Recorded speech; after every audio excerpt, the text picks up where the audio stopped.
বাসিন্দা, 300 বছরের ওপর বাসিন্দা। তা আমাদের এরমভাবে হ্যারাসমেন্ট করা তো ঠিক নয়। এটা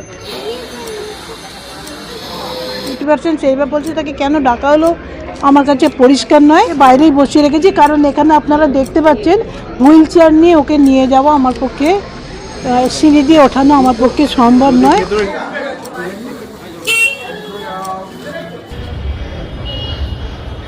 সেরিব্রাল পলসিতে আক্রান্ত যুবক, কোনো নির্দিষ্ট কারণ না দেখিয়ে এসআইআর শুনানিতে ডাকায় হয়রানির অভিযোগ শ্রীরামপুরে। শ্রীরামপুর চাঁদরা লাহিড়িপাড়ার বাসিন্দা সাম্য চ্যাটার্জি সেরিব্রাল পলসিতে আক্রান্ত। বিশেষভাবে সক্ষম সেই যুবককে সঠিক কারণ না দেখিয়ে হিয়ারিংয়ে ডাকা হয়। সেখানেও যুবকের বাবার বিভিন্ন নথি চেয়ে হয়রানির অভিযোগ। ছেলেকে নিয়ে বাড়ি ফিরে গেলেন বাবা মা। সাম্যর মা রিঙ্কু বাবা দেবাশিস চট্টোপাধ্যায় বলেন, ছেলে চলতে পারে না, চোখে কম দেখে। সঠিক কারণ না দেখিয়ে শুধু একটা অমিল দেখিয়ে শুনানিতে ডাকা হয়েছে। ছেলের সব শংসাপত্র আনতে বলা হয়েছিল, এনেছিলাম, কিন্তু এখন বলছে বাবার শিক্ষাগত যোগ্যতার প্রমাণ লাগবে। হিয়ারিংয়ে এসছি, মানে যেটা দেখতে পাচ্ছেন আমার ছেলে সাম্য চ্যাটার্জি, ও সেরিব্রাল পালসি পেশেন্ট। তো সঠিক কারণটা পরিষ্কার আমাদের কাছে কিছুই নয় যে কেন ডাকা হয়েছে, শুধু বলেছে কিছু একটা অমিল পাওয়া গেছে। তো অমিল পাওয়া গেছে, ভেতরে খুবই হেল্প করেছে যে ওকে নিয়ে যেতে হয়নি, আমার যেতে, দ্যাটস ব্যাপার। কিন্তু এই অবস্থাতে একটা ছেলেকে কেন, যার 50% সেইভাবে বলছে, তাকে কেন ডাকা হলো আমার কাছে পরিষ্কার নয়। ডকুমেন্টস যা যা বলেছেন সব দিয়েছি।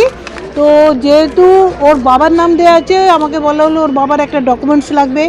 ওর বাবার আধার কার্ডের কপি এখন যখন জমা করলাম, এখন আবার বলা হচ্ছে যে না, ওর বাবার এডুকেশন কোয়ালিফিকেশানের একটা ডকুমেন্টস আবার বিএলও অফিসে জমা করতে হবে।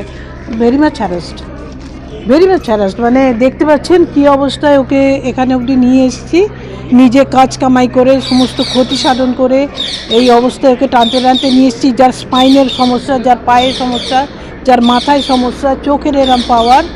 তো জানি না কেন এরমভাবে ডাকা হচ্ছে। এত অসুস্থ বৃদ্ধ মানুষ, এত অসুস্থতা, এরকম একটা মানে শারীরিকভাবে অক্ষম ছেলে আমার কাছে পরিষ্কার নয় যে কি অমিল পাওয়া গেছে।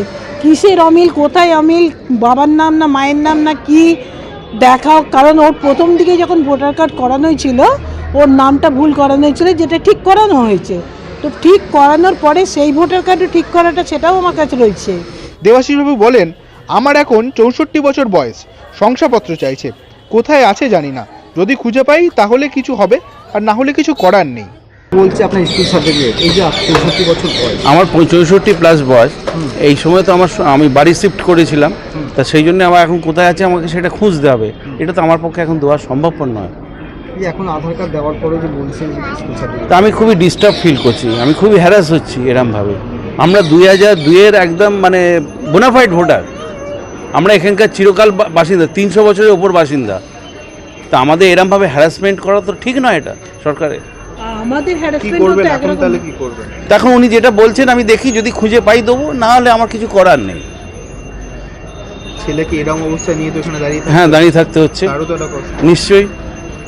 কি বলতে চান এখন এই ব্যাপারে আমি আর কি বলবো বলুন, এবার সহযোগিতা ছাড়া আর কিছু আমার কাম্য নেই।